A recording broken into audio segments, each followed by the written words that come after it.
4월 14일 말씀 묵상하겠습니다. 함께 기도하겠습니다. 하나님, 우리에게 믿음을 주시옵소서. 우리가 처한 상황과 환경을 믿음의 눈으로 바라보게 하여 주시옵소서. 하나님을 통해서 우리가 처한 상황을 보게 하시고 문제를 보게 하시고 믿음의 눈으로 이 모든 것을 해석하는 영적인 눈을 열어주시옵소서. 예수님 이름으로 기도했습니다. 아멘. 오늘의 말씀은 민수기 13장 21절부터 33절까지의 말씀입니다.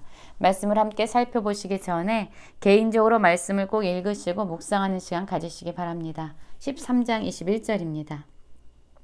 이에 그들이 올라가서 땅을 정탐하되 신 광야에서부터 하맛-어기 르홉에 이르렀고 또 네겝으로 올라가서 헤브론에 이르렀으니 헤브론은 애굽 소환보다 7년 전에 세운 곳이라. 그곳에 아낙 자손 아히만과 세세와 달메가 있었더라 라는 말씀으로 시작하고 있습니다. 12명의 정탐꾼들은 모세의 명을 받아서 하나님께서 약속하신 그 가나안 땅을 정탐하기 시작합니다. 모세가 그들에게 일러준 것처럼 그 땅에 들어가서 그 땅을 세세하게 살펴보기 시작하죠. 특히 네겝으로 올라가서 헤브론에 이르렀다라고 말합니다. 여러분, 헤브론은 어떤 땅입니까? 바로 아브라함이 하나님이 약속하신 그 약속을 믿고 그곳에 자신의 아내 사라가 죽었을 때에 매장지를 산 막벨라 굴이 있는 땅입니다. 이 헤브론 땅은 아브라함이 자신의 모든 가치를 들여서 하나님의 약속의 땅에 자신의 모든 소유를 아낌없이 쏟아 부었던 곳입니다. 그런데 지금 이스라엘 백성들이 바로 그 헤브론에 이르렀다라고 말하고 있어요. 그런데 어떤 상황이 펼쳐지고 있습니까? 이 헤브론 땅에는요, 아낙 자손, 거대한 사람들이라고 알려져 있지요. 아히만과 세세와 달메가 있었다라고 얘기합니다. 엄청나게 거대한 사람들을 그들이 본 것입니다. 23절을 가서 보면은요, 또 에스골 골짜기에 이르러 거기서 포도송이가 달린 가지를 베어 둘이 막대기에 깨어 메고 또 석류와 무화과를 따니라. 그렇습니다. 이건 역시 모세가 그들에게 명령했던 겁니다. 그곳에 있는 과일 열매를 이제 베어오는 거죠. 그런데 이곳의 열매는요, 엄청나게 크고 탐실했습니다. 포도송이를 달린 가지를 베어오는데 둘이서 막대기에 깨어 메고 올 정도로 아주 큰 열매들이 그곳에 있었어요. 그뿐만 아니라 석류와 무화과 나무를 따오죠. 이스라엘 자손이 거기서 포도를 베었으므로 그것을 에스골 골짜기라 불렀더라 라고 말합니다. 21절부터 24절까지 말씀을 보면은요, 12명의 정탐꾼들은 모세가 그들에게 일러둔 것처럼 정탐하는 모든 임무를 아주 잘 마친 것처럼 보입니다.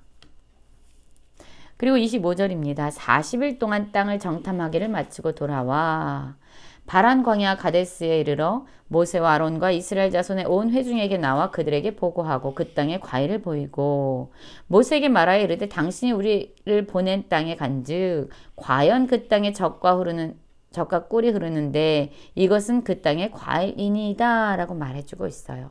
그렇습니다. 이 12명의 정탐꾼들은요, 40일 동안 하나님이 약속하신 그 가나안 땅을 정탐하기를 마치고 사명을 다하고 돌아왔어요. 이제 어떤 일이 남겨졌습니까? 그들에게 자신들이 정탐하고 왔던 일들에 대해서 세세하게 보고하는 일이 남겨져 있었어요. 모세와 아론과 이스라엘의 온 회중이 모였을 때에 이제 그들은 보고하기 시작합니다.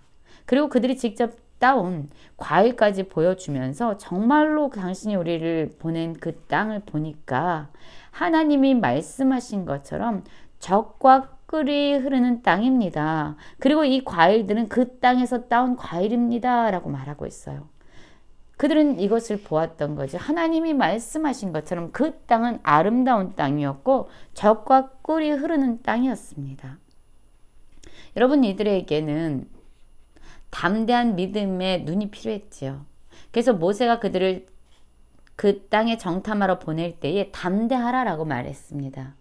믿음의 눈으로 그 땅을 확인하고 돌아와서 이스라엘 백성들에게 그 땅을 정복하자 하나님의 약속이 성취될 것이다 라는 믿음의 도전을 주는 것이 그들에게 남겨진 사명이었어요.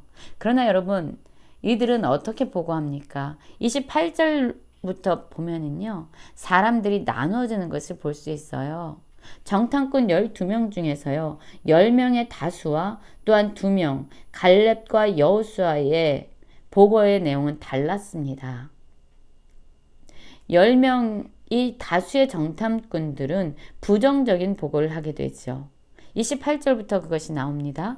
그러나 그 땅 거주민은 강하고 성읍은 견고하고 심이 클 뿐 아니라 거기서 아낙 자손을 보았으며 아말렉인은 남방 땅에 거주하고 헤딘과 여부스인과 아모리인은 산지에 거주하고 가나안인은 해변과 요단가에 거주하더이다 라고 말하고 있어요. 무엇을 이야기합니까? 같은 땅을 보고 왔습니다.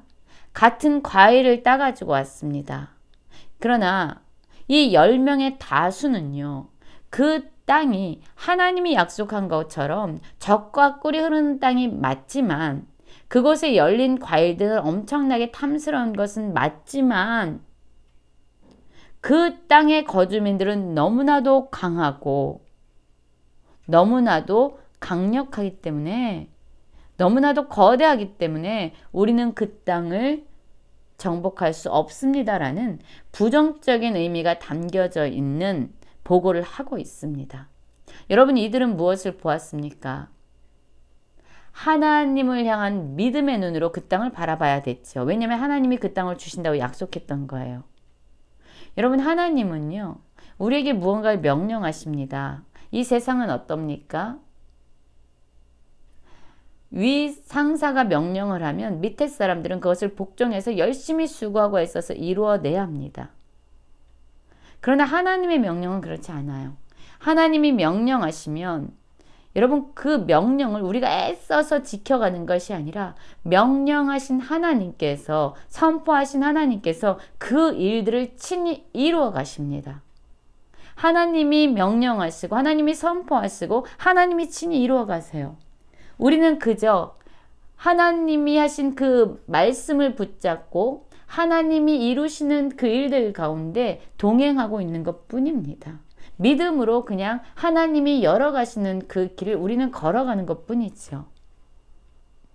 이들은요, 하나님을 통해서 상황과 환경을 해석하지 않았어요. 오히려 그들이 부딪힌 어마어마하게 두려운 상황을 통해서 하나님을 바라봤던 것이죠. 그러니 여러분, 어떤 믿음이 있겠습니까? 그들의 육신의 눈에 보여주는 그 땅의 거주민들은 너무나도 거대하고 너무나도 위협적으로 보였어요. 당연히 이러한 상황을 통해서 하나님을 바라볼 때 이들은 낙심할 수밖에 없지요. 하나님이 우리를 위해서 어떤 일을 해줄 수 있을까? 이렇게 상황이 크고 위험한데 하나님이 우리를 그 땅에 보내시겠다고 약속했는데 우리가 마주한 상황은 너무 두렵고 너무 위험하니 하나님은 이 일을 이루실 수 없을 것이다 라는 불신의 마음이 이들의 심령을 차지하게 된 것입니다. 여러분, 그런데 30절에 그와 다른 보고를 하는 사람이 있습니다. 바로 믿음의 눈으로 그 땅을 바라보고 하나님을 통해서 상황을 해석하는, 하나님이 주신 약속을 통해서 환경을 바라보는, 그리고 말씀하시고 명령하시고 선포하신 하나님께서 그 일들을 이루실 것이기 때문에 우리는 단지 믿음으로 하나님과 함께하고 그분께 순종하면 된다라는 그 담대한 믿음을 가진 갈렙이 이제 그들에게 이야기합니다. 30절이죠. 갈렙이 모세 앞에서 백성을 조용하게 하고 이르되 우리가 곧 올라가서 그 땅을 취하자 능히 이기리라 하나 라고 말합니다. 그 땅을 취하자. 하나님이 약속하신 그 땅을 취하자. 우리가 능력이 있어서가 아니라 그 땅을 주시겠다는 분이 하나님이시니 하나님이 그것을 이루실 것이다. 우리는 전능하신 하나님과 함께 그곳으로 직진하면 된다라고 지금 선포하고 있는 것이죠. 하나님을 통해서 상황을 해석하고 있습니다. 하나님의 약속을 통해서 환경을 해석하고 있습니다. 그래서 갈렙은 담대할 수 있는 거예요. 믿음이 있었기 때문이죠. 그런데 여러분, 또 다른 사람들, 부정적인 보고를 했던 그 10명이죠. 그와 함께 올라갔던 사람들은 이르되 우리가 능히 올라가서 그 백성을 치지 못하리라. 그들은 우리보다 강하니라 하고 이스라엘 자손 앞에서 그 정탐한 땅을 악평하여 이르되 우리가 두루 다니며 정탐한 땅은 그 거주민을 삼키는 땅이요 거기서 본 모든 백성은 신장이 장대한 자들이며 거기서 네피림 후손인 아낙 자손의 거인들을 보았나니 우리는 스스로 보기에도 메뚜기 같으니 그들이 보기에도 그와 같았을 것이니라 라고 말합니다. 여러분, 이들은요, 부정적인 보고를 했던 이 정탐꾼 10명의 정탐꾼들은요, 어디에서도 하나님을 언급하고 있지 않습니다. 그들의 육신의 눈으로 보았던 상황들, 육신의 눈으로 보았던 가나안 땅의 거주민들, 그리고 육신의 눈에 보여지는 자신들의 연약함에 대해서만 그들은 온통 몰두하고 있습니다. 우리는 그 땅을 차지하지 못할 것이다. 왜? 그들이 우리보다 강하기 때문이다. 여러분, 그들의 이런 보고 속에는 어디에도 하나님의 이름이 등장하지 않습니다. 우린 할 수 없다. 그들은 우리보다 강하다라고 이야기합니다. 믿음의 사람들은 어떻습니까? 우리는 할 수 없지만 전능하신 하나님이 그 일을 이루실 것이기 때문에 우리는 나아가야 된다. 우리는 연약하지만 전능하신 하나님이 우리와 함께 하신다면 우리보다 강한 그들도 우리는 능히 정복할 수 있다라고 선포해야 되지 않겠습니까? 그러나 이들은 하나님의 약속의 말씀을 통해서 상황을 해석하지 아니했고 하나님을 통해서 환경을 바라보지 아니하였습니다. 오히려 상황과 환경을 통해서 하나님을 바라보았고 어쩌면 이들은 상황과 환경에 몰입되어서 하나님을 잊고 있습니다. 그리고 상황과 환경을 통해서 자신들의 연약함을 보고 있는 것이죠. 스스로 무엇이라고 얘기합니까? 메뚜기와 같다라고 얘기합니다. 하나님 없는 인생들은 이렇습니다. 하나님 없는 인생들은 자기 연민에 빠질 수밖에 없어요. 하나님 없는 인생들은 상황 가운데, 두려움 가운데, 염려 가운데 낙심하며 절망하며 살아갈 수밖에 없습니다. 그래서 여러분, 우리는 하나님을 통해서 우리 자신을 바라보고 하나님을 통해서 상황을 해석할 수 있는 믿음의 눈이 열려져야 합니다. 영적인 눈이 떠져야 합니다. 같은 것을 보았지만 다르게 해석한 자들입니다. 같은 것을 보았지만 한 사람은 하나님의 약속을 통해서 상황을 해석했고 하나님의 전능하심을 통해서 환경을 정복해 나아가고 있는 담대한 믿음을 가지고 있습니다.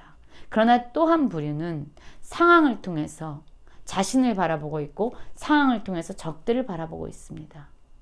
상황 때문에 하나님을 잊어버린 자들입니다. 이러한 담대한 믿음과 두려움에 사로잡힌 불신 가운데서 우리는 어떠한 삶을 살아가고 있습니까? 갈렙과 같이 믿음의 눈으로 우리가 처한 상황과 환경을 바라보고 우리가 곧 올라가서 그 땅을 취하자 능히 이기리라 라는 담대한 고백을 하면서 살아가는 모든 성도님들 되시길 간절히 기도합니다.